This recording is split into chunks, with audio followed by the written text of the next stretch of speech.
29 सितंबर 2025 की तारीख में जम्मू कश्मीर जॉइंट अवामी एक्शन कमेटी आज़ाद कश्मीर के हवाले से जो सिलसिला था समानी में, इस वक्त हम अली किराना स्टोर अद्दानी कस्सी पे खुली है, इस पर पूछते हैं। हाँ जी, आप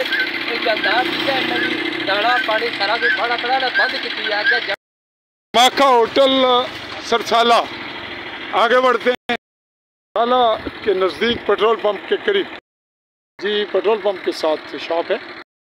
जिंदा रहना है आटा है, किराना स्टोर और जनरल स्टोर है इसके साथ करीब शॉप।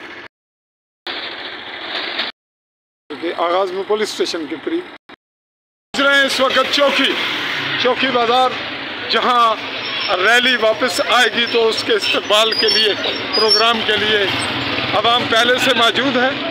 रैली अभी समानी से निकल रही है और वापस चौकी पहुंच रही है। ये चौकी के मनाज़र हैं जो हम आपको दिखा रहे हैं, और ये उसी क्लिप के साथ वाइंड अप होगा जिसमें हम आपको शॉप्स वगैरह दिखा रहे हैं।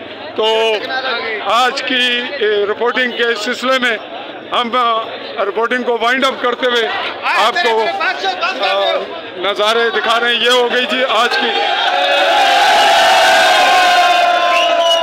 ये हो गई जी रिपोर्ट मुकम्मल, और इसके साथ